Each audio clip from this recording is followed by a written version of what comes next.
Was President Bush's Secretary of Defense, and of course he was his son's Vice President. Mr. Vice President, welcome back to Meet the Press, sir. Good morning, Chuck. Good to be back. I want to play for you a clip from my colleague, Jenna Bush, of an interview she did with her grandfather. Take a listen. What do you want your legacy to be? Well, I want somebody else to define the legacy. I've kind of banned the use of the L word, legacy word. I mean, that was past, now this is present. And I think history will get right and point out the things I did wrong and perhaps some of the things we did right. Mr. Vice President, it's the last thing he said there. People will point out things I did wrong, but they'll point out some of the things we did right. He's put the blame on me, share the credit with everybody else. Right. No, he was a remarkable man. I, of course, was his second choice for Secretary of Defense. But I was asked to take the job after his original nominee had failed. And it was a tremendous privilege to be asked to join the team. Partly, it was a great team with the President as Commander-in-Chief, Brent Scowcroft, National Security Advisor, Jim, the Secretary of State, and then myself. We'd all worked together in the Ford administration. So we were putting the old team back together to some extent. And it really was, as Jim said, just a remarkable time in terms of what was going on in the world. There have been a lot of times when being Secretary of Defense was a real bummer. It happened to be, in my opinion, I'm always asked which job I liked best out of the ones I had, and I always cite that period as Secretary of Defense for George Bush. You talked about him as just being a great boss. What made him a great boss to work for? Well, for example, when it was time to put the budget together, defense came first. We'd decide what the top line was going to be for defense.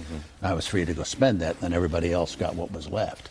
That's a great way to operate if you're Secretary. I was just going to say, I'm sure you loved it, right? Well, we needed it, and of course, wartime too. But the other thing that was noticeable, at one point, defense is a huge place. In those days, I had 4 million people working for me.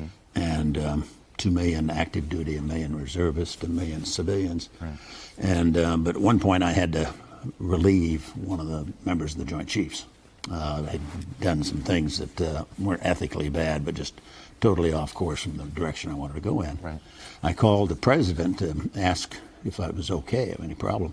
Got him off the tennis courts up at Camp David on a Sunday, and he said, "Dick, you do whatever you need to do, I'll back you to the hilt." Didn't even ask why or anything else, just gave me his wholehearted support and endorsement, and left me to run the show. And that there's no better way to operate for a boss in tough circumstances. One of the things that I've read that you've talked about that you think one of his proudest accomplishments is the idea of peace through strength. That it was that administration, your administration, is the epitome of that.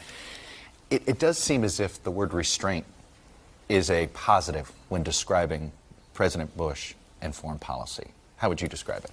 Well, I think it clearly was. But partly we benefited from the Reagan buildup and a lot of good things that happened during the Reagan years, but we inherited that situation. And the things that had been done during the Reagan years, I think, contributed directly to the ultimate demise of the Soviet Union. They're getting ready to go out of business.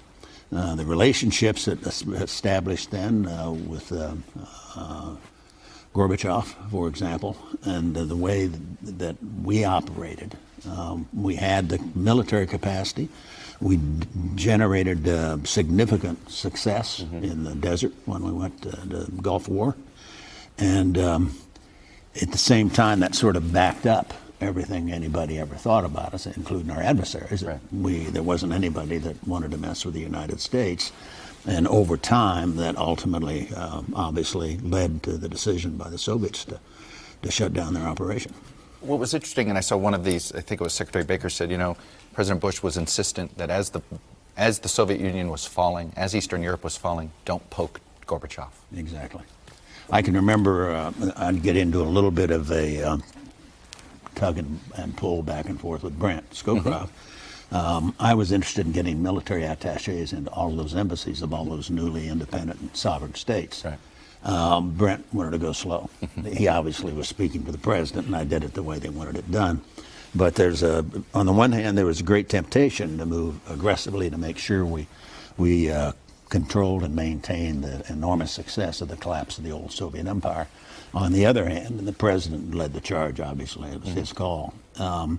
But he did it in such a way and insisted that we do it in such a way that we were not unsympathetic to the political problems, if you will, of Mr. Gorbachev, and that we could operate in a way that would, in fact, make it easier for him to do what we wanted him to do, not by brute force, not by threats, not by taking advantage of, dancing on the Berlin Wall as it came down.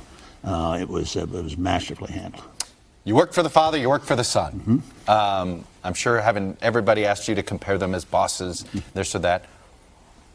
What parts, what were the best attributes that you feel as if the father passed on to the son that most impressed you? Well, he hired me. for one thing. There's for one thing. Okay. Lighthearted. I hear you. No, they were very different. Mm-hmm. It was different times, mm-hmm. different issues. I had a job in one as Secretary of Defense and the other as Vice President. We'd learned a lot from those earlier years. And what I'd done for his father, I think, had a lot to do with his desire to put me on the ticket as his running mate. Who was easier to disagree with? Or who was harder to debate? Probably, well, as Vice President, they couldn't fire me, so I could be a little bit more forthright in speaking it. But they were great guys to work for. Very proud of what I was able to do with both of them. The fact that I was asked to serve, those were remarkable years. And there were difficult times, no question about it, in both administrations. But it was the highlight of my career. All right.